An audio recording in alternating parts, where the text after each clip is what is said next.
All right, in this lecture, we're going to go through the use of another type of LLM, one that has an image as an input. And the image will be able to be looked at by the model and basically tell you what's inside of the image. So first, something that I told you earlier to do is if you have any of the LLM running, click on eject model to remove it. And as you can see, it's been removed.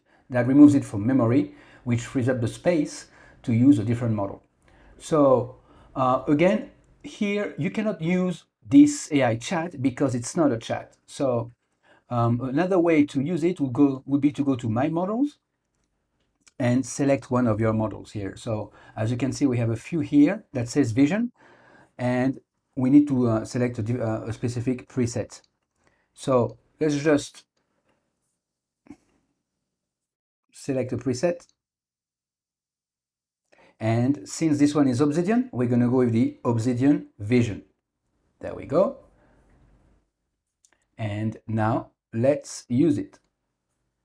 I'm going to go to the chat here, and I'm going to select the Obsidian. There we go. So now it's loading. And again, any of the Obsidian is fine. Okay, it's using 3.63 gigs of RAM. And something interesting here is that, as you can see, the input changed. I don't know if you've noticed, the input now has an image, so you can actually literally select an image here. So I'm going to click here and I'm going to select an image that I already have on my computer. If somehow you don't have an image, feel free to go ahead and get an image from the internet. It's pretty straightforward.